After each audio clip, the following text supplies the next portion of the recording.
32장 15절서부터 20절까지입니다. 구약성경 1004쪽이 됩니다. 이사야 32장 15절서부터 20절까지 봉독해 드립니다. 마침내 위에서부터 영을 우리에게 부어주시리니 광야가 아름다운 밭이 되며 아름다운 밭을 숲으로 여기게 되리라. 그때 정의가 광야에 거하며 공의가 아름다운 밭에 거하리니 공의의 열매는 화평이요 공의의 결과는 영원한 평안과 안전이라. 내 백성이 화평한 집과 안전한 거처와 조용히 쉬는 곳에 있으려니와 그 숲은 우박에 상하고 성읍은 파괴되리라. 모든 물가에 씨를 뿌리고 소와 나귀를 그리로 모는 너희는 복이 있느니라. 아멘. 아멘. 부활하신 예수님께서 제자들에게 나타나셔서 하신 중요한 말씀이 있습니다.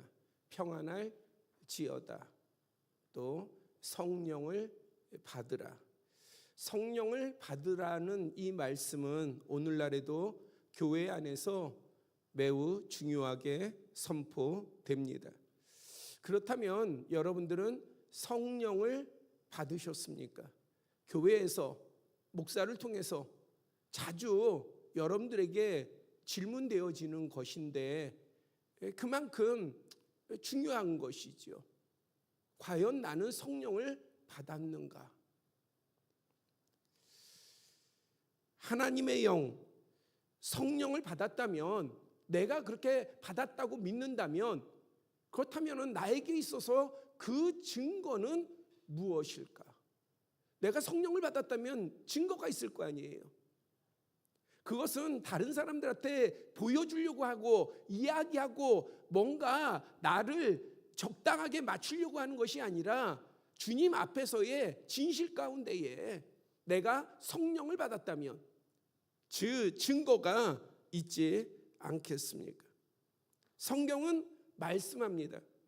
성령으로 아니하고는 누구든지 예수를 주시라 할 수 없느니라.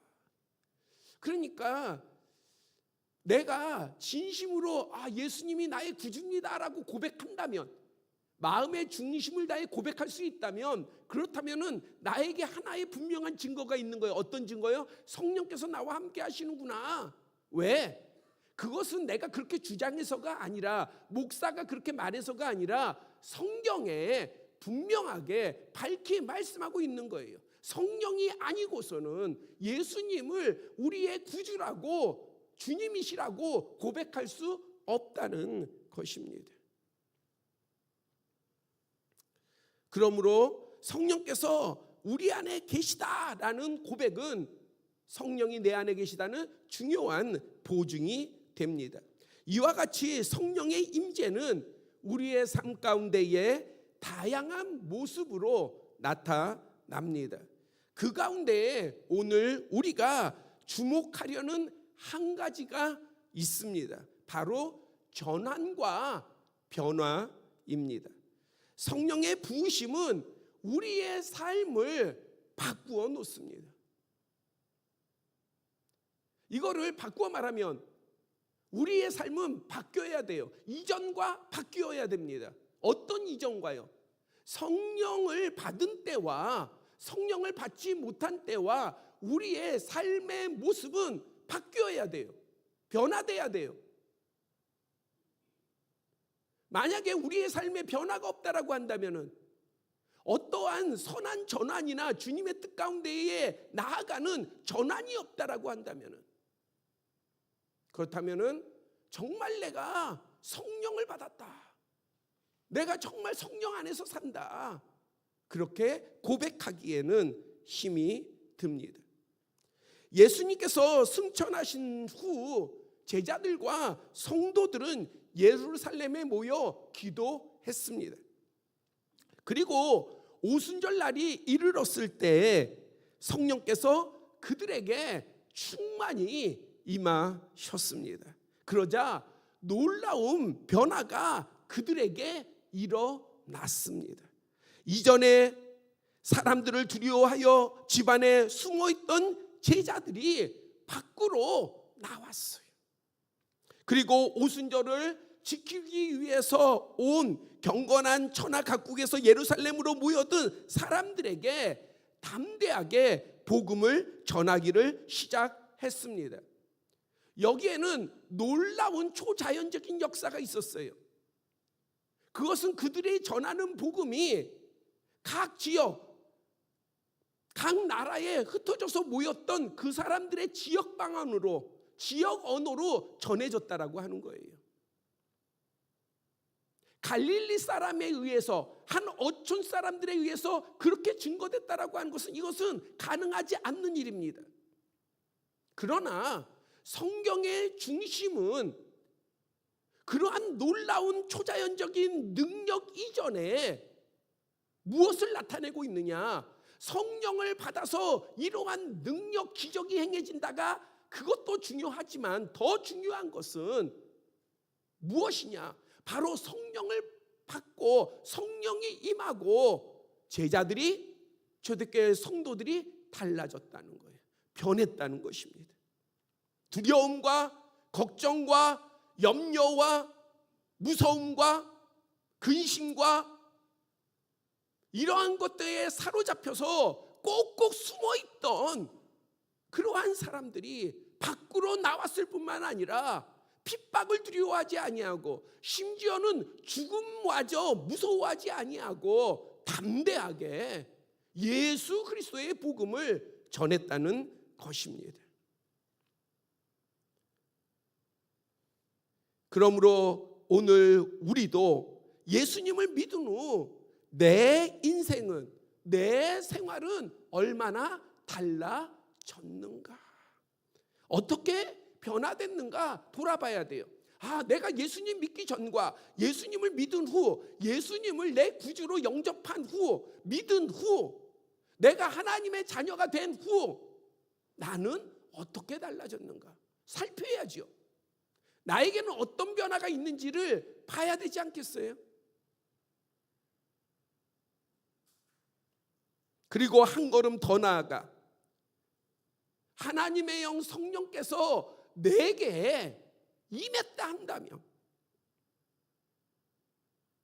그 임하심으로 내 마음과 생각은 얼마나 성장했는가, 내 가치관과 삶의 방향은 어떻게 변해서 지금 내가 어떤 방향으로 나아가고 있는가.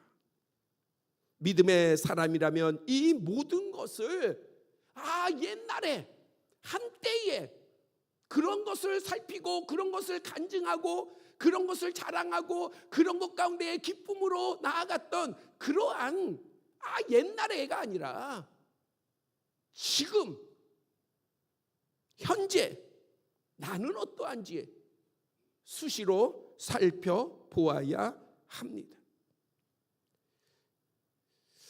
오늘 본문은 또 다른 각도인 하나님의 시각에서 성령의 부으심을 말씀하고 있습니다. 좀 전까지는 내가 예수님을 믿는다면, 내게 성령이 임했다면, 하나님의 영이 임했다면 내가 지금 어떻게 변화되었고 지금 내게서 나타나는 것은 무엇인가 살펴야 하는데 그것은 나의 시각인 것이고요.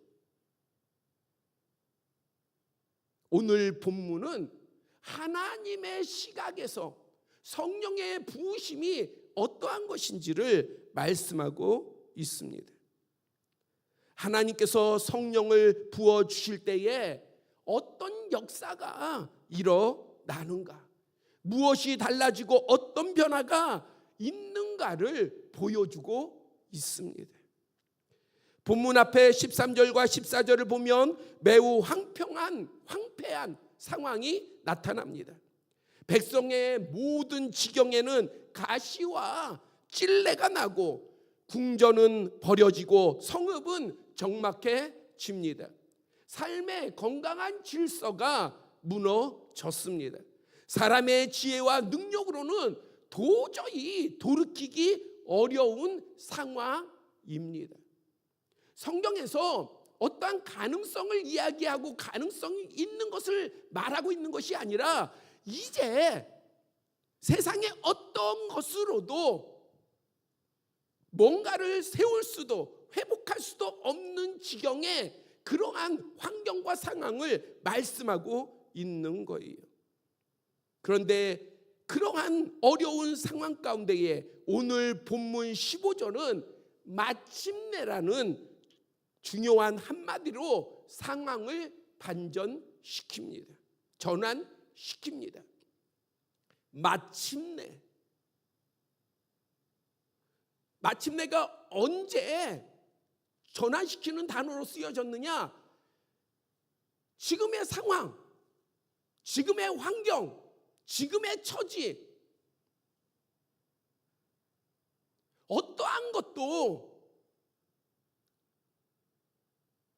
확실하게 변화를 이룰 수 없을 때, 살아가기는 살아가지만 그냥 끌려가면서 사는 것,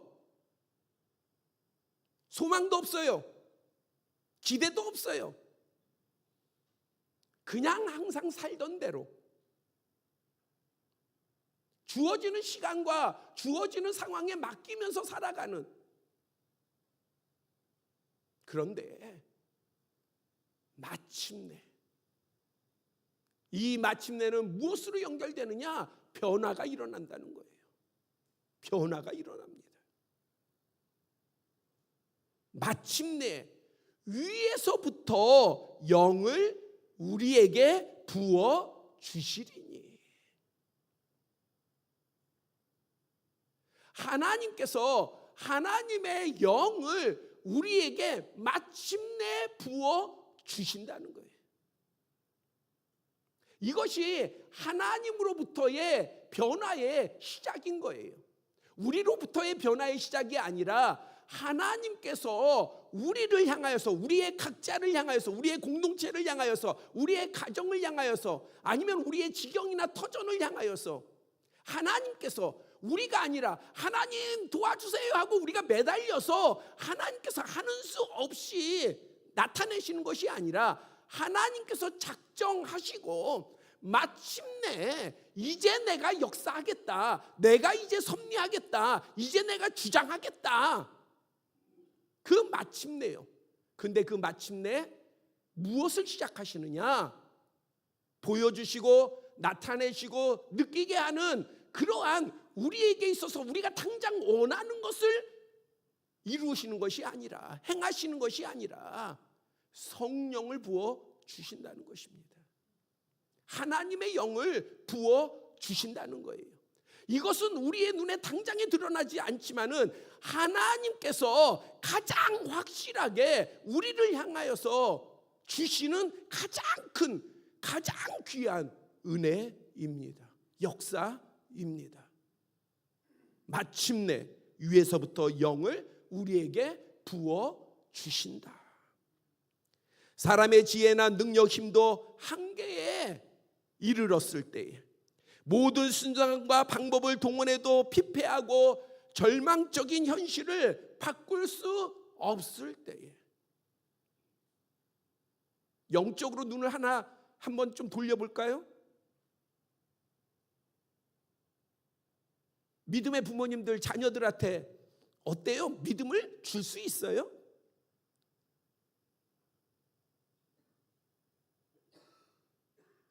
제가 금요일 날에도 말씀을 드렸습니다마는 오늘의 믿음의 부모들의 신앙의 교육은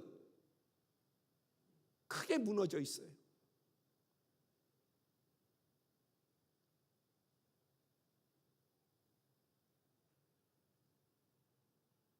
우리가 믿음의 사람들 정말 존경받고, 정말 저 사람은 그리스도인이야, 정말 그렇기 때문에 하나님께서 저들을 통해서 놀라운 역사를 나타냈어 라고 하는 그러한 인물들의 대부분의 고백은 목사님에게 은혜 받아서요, 목사님의 말씀 가운데 변화돼서요, 아니에요.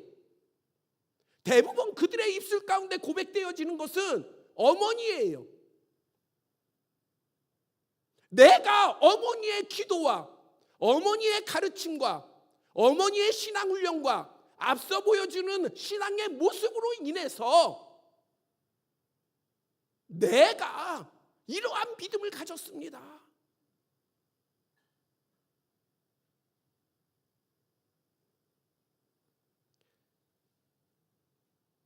잔소리와 교육을 뭔가 요즘은 되게 이 부분이 믿음의 부모에 있어서도 구분이 안 간 것 같아요.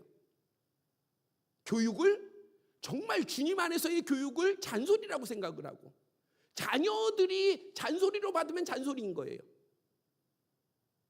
그거에 따라서 말씀이 가르쳐지고 신앙이 가르쳐지고 있어요. 주님에 따르는 것이 아니에요.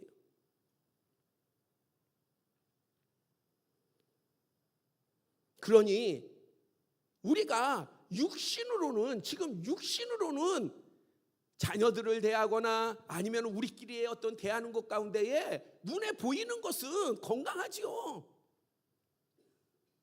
그러나 진짜 영적으로는요, 피폐하지 않습니까? 저는 목회자이어서 목사의 삶을 살아갑니다마는, 그러다 보면은 저의 주인은 거의 믿음의 지경이에요. 그런데 정말 시간이 갈수록 느껴지는 거, 하루하루 살아갈수록 느껴지는 거, 그것은 피폐함이에요. 그 영적인 피폐함이 저의 큰 딜레마가 되기도 합니다.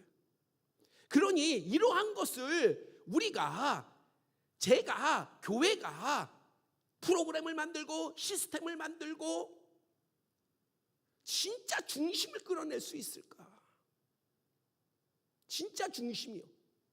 진짜 하나님을 사랑하고 그 하나님을 사랑하는 것을 통해서 하나님의 감동이 있는 거예요. 그냥 우리가 만드는 감동이 아니라 주님으로부터의 오는 감동이 있는 거예요. 그것이 우리의 노력으로, 우리의 시스템으로 되겠습니까? 하나님의 개입이 필요한 거예요. 이 하나님의 개입을 목사만이 원하는 것이 아니라 믿음의 부모들이 원해야 돼요. 내 자녀에게 하나님의 개입이 있기를 간절히 원해야 돼요.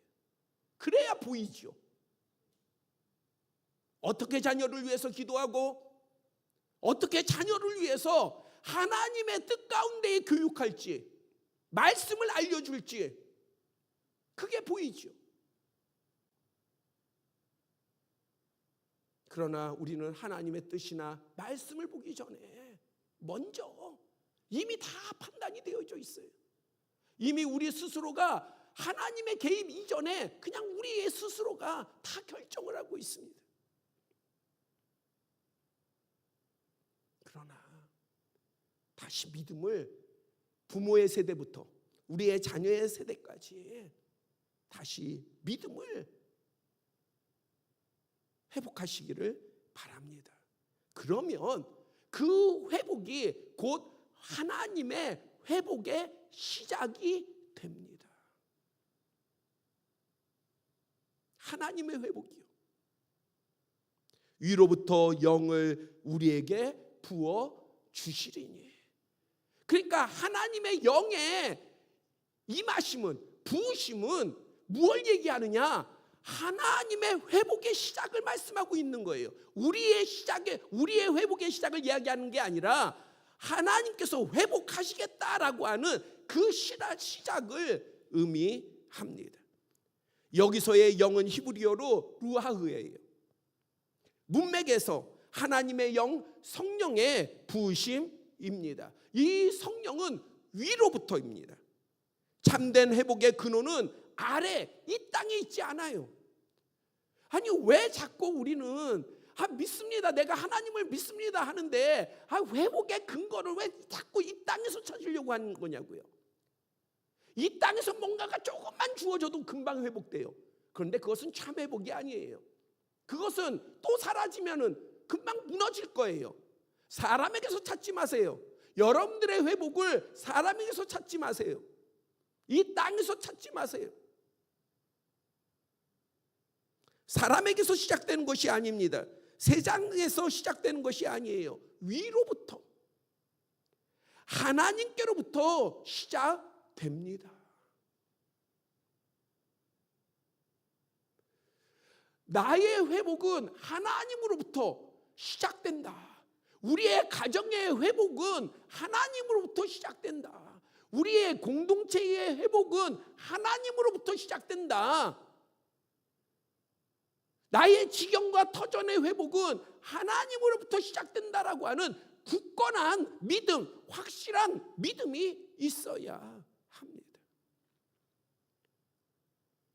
이 사실을 인정하고 믿으며 하나님께 나아갈 때에 놀라운 그런 회복의 섭리가 시작되는 것입니다.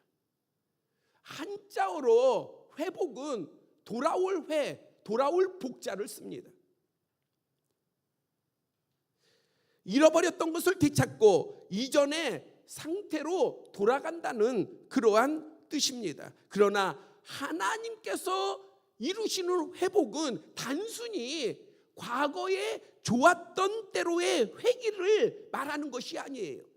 그것에 그치지 않습니다. 하나님의 회복은 이전보다도 더 놀라운 새로운 세계가 열리는 그러한 회복입니다. 그러니까 우리가 하나님 회복해 주시옵소서라고 하는 것은 예전에 좋았던 거 다시 이루어 주세요가 아니라 하나님 나에게 있어서 새로운 세계를 열어 주시옵소서 라는 소망이 담긴 거예요. 뉴 크리에이션.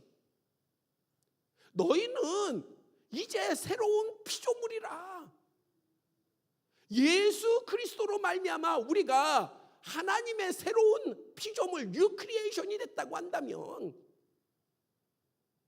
그렇다면 오늘 우리에게 임하는 하나님의 회복 또한 우리에게 있던 거, 우리가 원하는 거, 우리가 구걸하는 거, 우리가 바라는 거, 그것을 주시는 것이 하나님의 회복이 아니라 하나님께서 우리를 위해서 작정하여서 주시고자 하는 새 은혜와 새 능력과 새 지경과 새 역사가 바로 하나님이 우리에게 주시는 회복인 것입니다.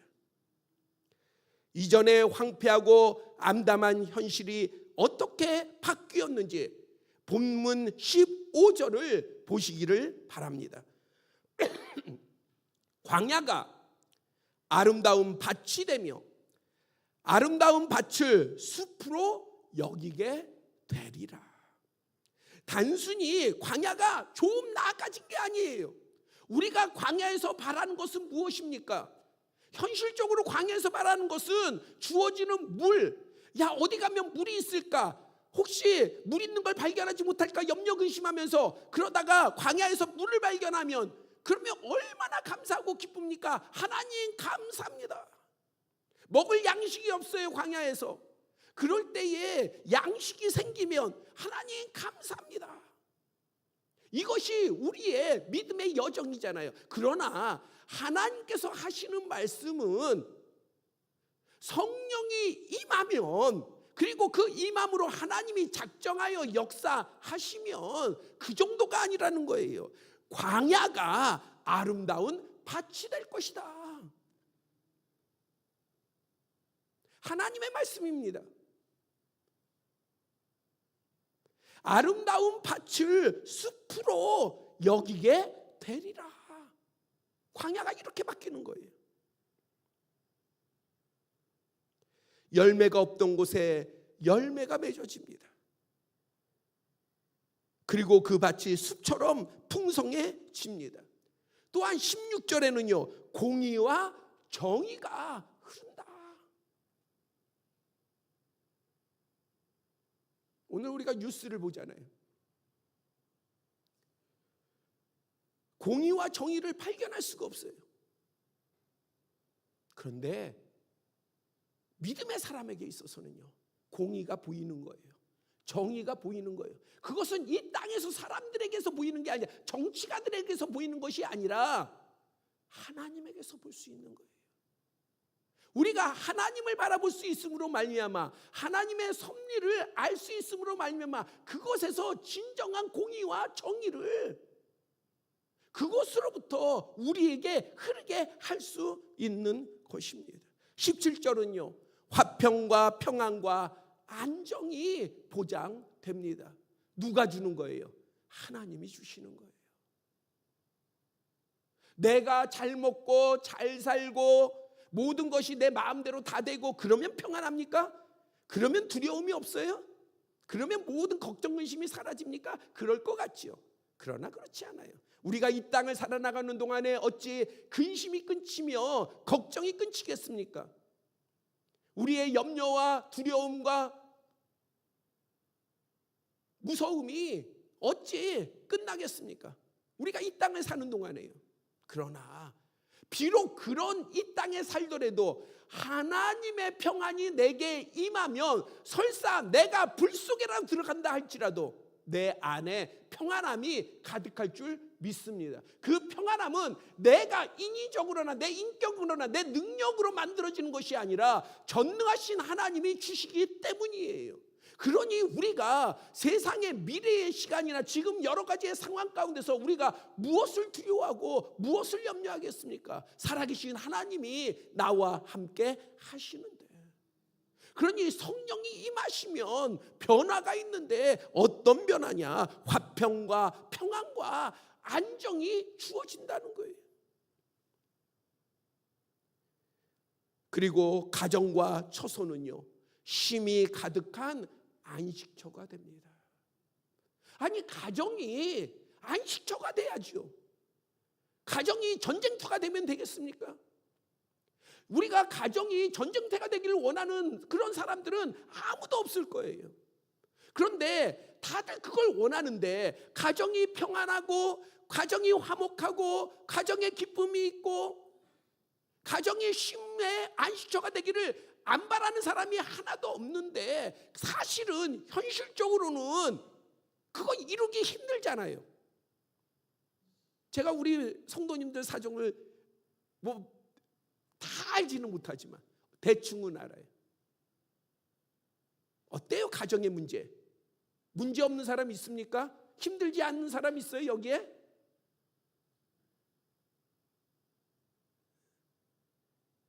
다 힘들잖아요.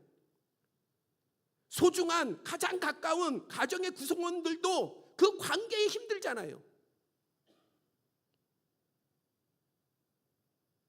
그거 어떻게 이루겠어요? 그 쉼의 안식을 어떻게 이루겠어요? 걱정 근심 없는 그러한 가정을 어떻게 이루겠어요? 우리의 능력, 우리의 지식, 우리의 계획, 그 다음에 세상으로부터 주어지는 거, 그것을 채워서 우리의 가정을 쉼의 안식처로 만든다고요? 예, 잠시 잠깐은 만들 수 있어요. 그런데 하나님께서는 성령을 내가 부어주리니 그 성령이 임하면 바로 우리의 지경이, 우리의 가정이 쉼의 안식처가 된다는 거예요. 비록 밖에서 힘들고 어렵고 고통 가운데 왔더라도 집에 오면 새 힘을 얻고 기쁨과 즐거움과 감사 가운데에 나아갈 수 있다는 것이죠. 하나님께서 해주시겠다는 거예요. 무엇으로요? 내가 성령을 부어서,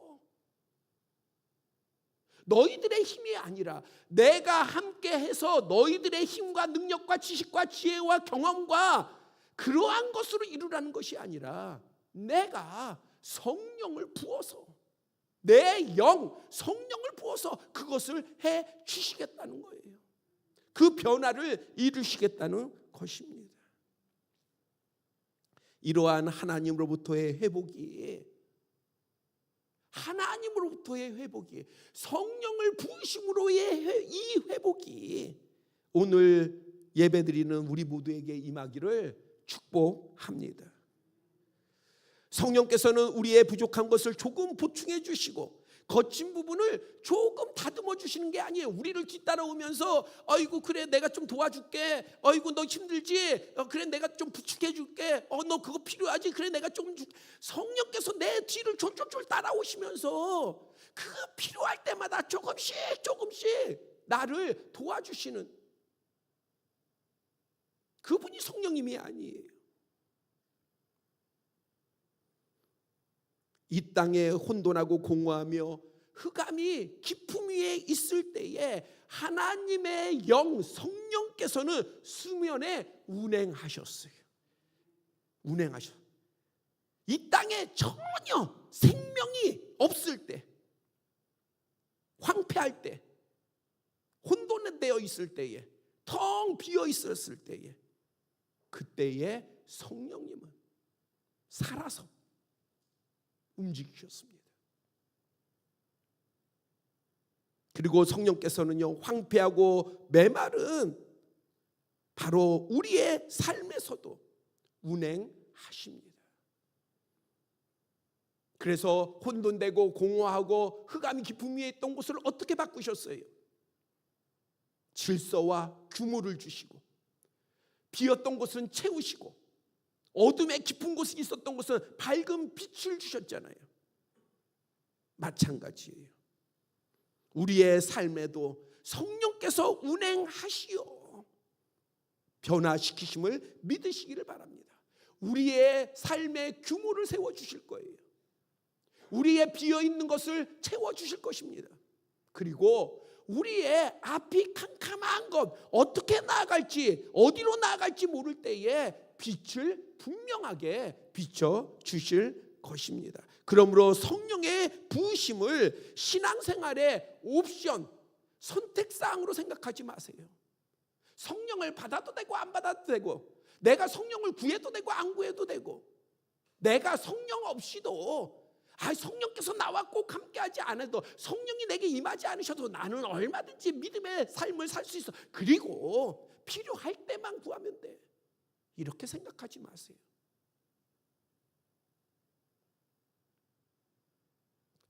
성령께서 주시는 그 어떤 감동이나 감화를 가볍게 여기지 마시기를 바랍니다.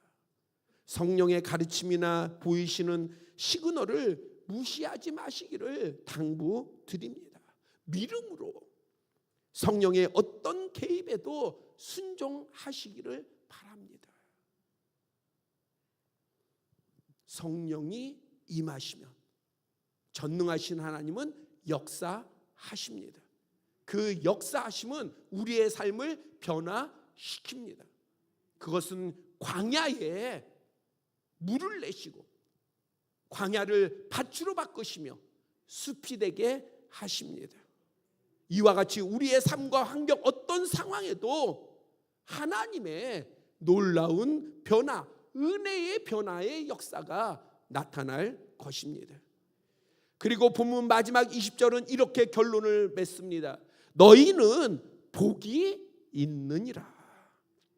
우리는 하나님께 많은 복을 구합니다. 건강의 복, 재물의 복, 형통의 복을 원합니다. 하나님을 향한 이러한 기도와 간구가 어찌 잘못된 것이겠어요? 제가 유튜브의 영상을 가끔 보면 제가 찾는 것이 이제 그러다 보니까는 자꾸 제가 모르는 그러한 신앙 영상들이 자꾸 제 유튜브에는 떠요. 그러다 보면 제목을 보고 제가 보는데 요즘에 그 트렌드가 있는 것 같아요. 그게 뭐냐면은 굳이 예배 안 드려도 돼.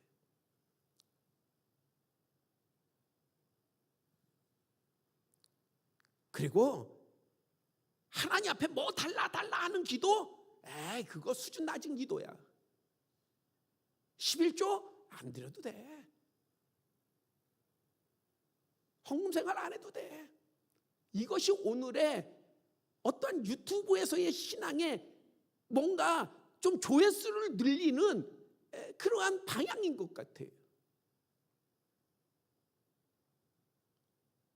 여러분들이 우리 담임 목사는 수준이 좀 떨어지는 건 그러할지 모르지만 정말 제가 여러분들을 주님의 마음으로 사랑한다면요, 아니에요.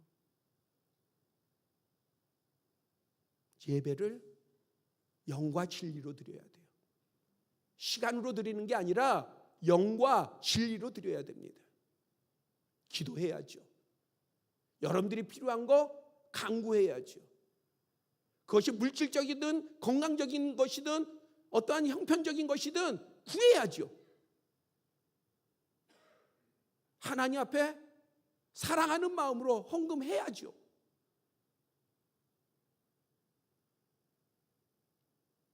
헌금을 안 한다는 것은 여러분들이 뭘로 변명을 하든 물질을 하나님보다 더 사랑하는 거예요. 그거는 변화되지 않아요. 그렇지 않습니까? 아까우니까 못하는 거잖아요. 여러분들이 11조를 왜 안 합니까? 아니, 물질을 그만큼 드리는 게 여러분들 실질적으로 아까우니까 그거 못하는 거잖아요. 만약에 아깝지 않다면요, 하나님 앞에 진짜 하나님이 이걸 받아주시는 것이 진짜 내가 믿는 믿음이고 그렇다면은요, 그러면 율법의 11조가 아니에요. 우리는 지금 율법의 11조를 말하는 게 아닙니다.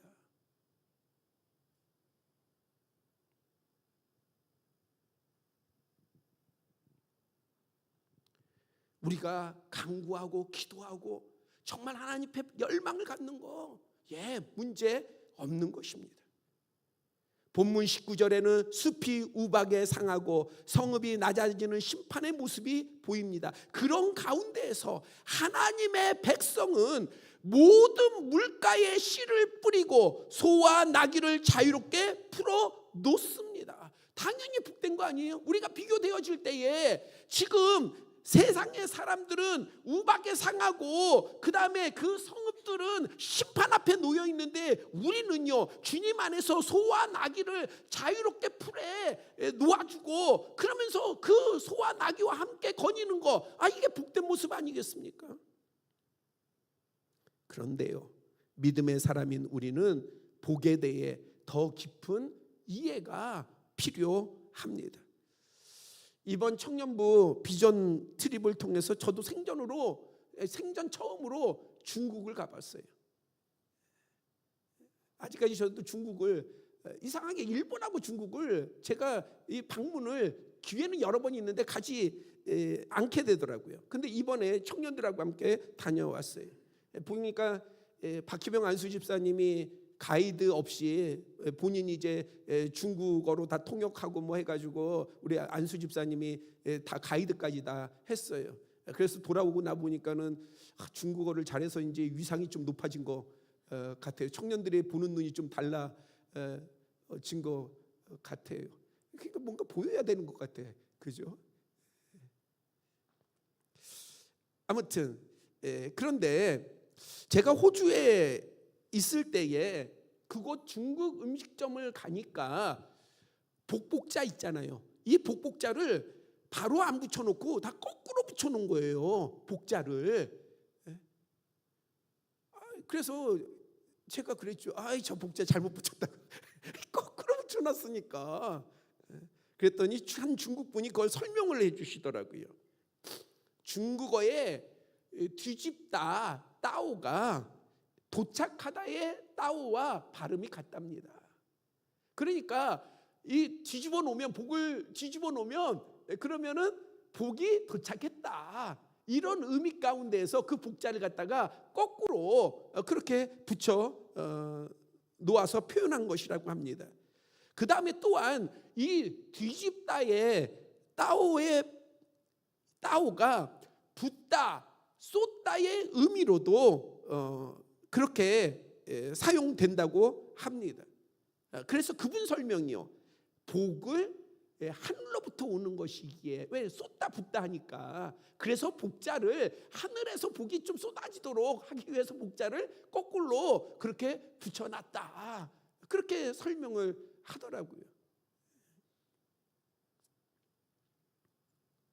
그런데 우리는요, 세상 사람들의 불명확한 지식이 아닌 확실한 지혜가 있습니다. 우리는 복됩니다.